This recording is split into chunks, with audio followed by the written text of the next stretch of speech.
दोस्तों, MDCAT case को लेकर आज सिंध हाई कोर्ट में जस्टिस सलाउद्दीन पावर और जस्टिस अमजद सहतो साहब की अदालत में पेशी हुई और इस पेशी के बाद सिंध में जो एमडीकेट में एडमिशन का प्रोसेस है उस प्रोसेस को फिलहाल स्टे दे दिया गया है, रोक दिया गया है।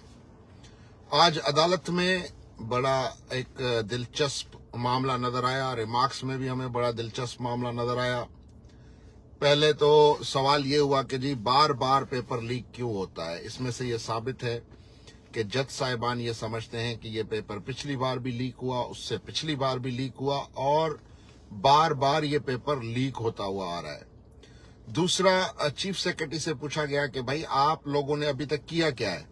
जब आपको पता चला कि ये पेपर लीक हुआ है और बातें हो रही हैं तो आपने क्या किया। तो चीफ सेक्रेटरी ने इस चीज की तस्दीक कर दी है कि जी हम समझते हैं कि 40% सवालात जो हैं वो लीक हुए हैं और उस पर हम तफ्तीश करेंगे। अब 40% कहना या 60% कहना या 20% कहना या इंग्लिश के 16 में से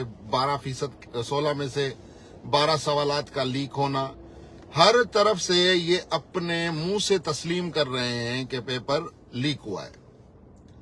उसके अलावा सईद कुरैशी साहब तो खैर उसको क्या कहूं मैं, ये तो मेरे पीछे आईएसआई लगाने वाला था बंदा, अब इसके पीछे खुद आईएसआई लग गई है कि इसने कहा कि जी मेरी क्रेडिबिलिटी है, मैंने इदारे को बनाया है। जज साहब ने कहा कि भाई आपकी क्रेडिबिलिटी तो है, लेकिन इसका मतलब ये तो नहीं ना कि आप बोर्ड की तरह कॉम्पिटेंट है कि आप एग्जाम ले सकें। और फिर अदालत ने स्टे देते हुए हुकूमत को कहा कि जी आप हमें बताएं कि आप इस मसले का क्या हल निकालेंगे। जिसपे जो वकला से मेरी बात हुई है कि जी हुकूमत एक कमेटी बनाने जा रही है, वो कमेटी इसकी तफ्तीश करेगी। अब जाहिर बात है कि हुकूमत ने ही ये सारा कुछ करना है, लेकिन स्टिल हम हुकूमत की किसी कमेटी पर तो एतमाद नहीं कर सकते, लेकिन पूरे समाज में सब लोग बुरे नहीं हैं। हो सकता है कि इस कमेटी में बैठे लोगों का ज़मीर जाग जाए और वो इंसाफ करें। मैंने ये पहले दिन से ये कहा है कि हमें इंसाफ चाहिए, ये नहीं कि मेरी मर्जी का या बच्चों की मर्जी का फैसला है। फैसला वो हो जो हकीकत पे मबनी हो, जो सच पे मबनी हो, जो इंसाफ पे मबनी हो। और अभी तक मोअज़्ज़िज़ जज साहिबान जिस तरह इस केस को चला रहे हैं, हमें उम्मीद है कि अदलिया इस बार न सिर्फ इंसाफ करेगी बल्कि मुस्तकिल तौर पर इस मामले को ख़त्म करने के लिए, इस पेपर लीक की रास्ता रोक करने के लिए अदलिया गवर्नमेंट को एक बेहतर मैकेनिज्म बनाने का हुक्म भी जारी करेगी। दूसरी ये मैं रिक्वेस्ट करना चाहूँगा आज के व्लॉग में, सिंध हुकूमत से मेरी रिक्वेस्ट है कि भाई जो जिना का पेपर लीक हुआ था उसमें लोग भी जाहिर थे, उनके ऊपर एफआईआर भी हुई, उनके ऊपर केस भी चले, आपने रिकंडक्ट करवाया। अब जो लोग मुलविस थे उनका आपने क्या किया, उनको आपने किधर भेजा, वो लोग इस वक्त कहाँ हैं। मेरे जराये के मुताबिक वो लोग अभी भी वहीं मौजूद हैं।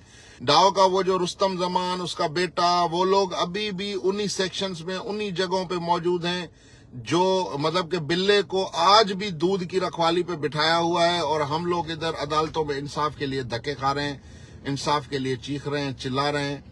तो मेरी रिक्वेस्ट है जज साहिबान से, मैंने कल के व्लॉग में भी यही कहा था जो आज सुबह अपलोड हुआ था, उसमें भी मैंने यही कहा था कि जज साहब जो 26 दिसंबर 2023 का एमडीकेट का फैसला है वो जारी ही नहीं हुआ, उस पर साबिक चीफ जस्टिस के दस्तखत ही नहीं है। और अगर कानून में कोई ऐसा प्रोविजन है तो उस केस की भी रीहेयरिंग फिक्स करें, ताकि इंशाल्लाह ताला इस केस के साथ साथ वो केस भी सॉर्ट आउट हो। बच्चों का जो 3 साल की वैलिडिटी का इशू है वो भी अंडर डिस्कशन आया है। तो आई थिंक कि थिंग्स जो है वो बड़ी पॉजिटिवली और पॉजिटिव सिम्त में जा रही हैं। इसमें हमारी तरफ से जो वकील साहब हैं, हमारी तरफ से मतलब कि मेरी तरफ से जो वकील साहब हैं जो इसमें अपना किरदार अदा कर रहे हैं वो नवाज डायरी हैं। बाकी वो पुराने वकला हैं, अगर वो साथ मिले हैं तो उनकी मेहरबानी है, लेकिन मुझे नहीं पता कि उनका पिटिशनर कौन है, उनके साथ कौन है। लेकिन उसके बावजूद भी हमें उम्मीद नहीं छोड़नी चाहिए, हमें कानून पे, इंसाफ पे यकीन रखना चाहिए। और हमें उम्मीद है कि इस बार जो बेंच बना है ये शायद खुदा की तरफ से बना है, ताकि बार बार बच्चों के साथ होने वाली नाइंसाफी को ख़त्म किया जाए اور بار بار جو یہ میرٹ کی چوری ہوتی ہے اس کو روکا جائے، اور ہمیں امید ہے کہ انشاءاللہ تعالی اس میں اچھے فیصلے ہوں گے۔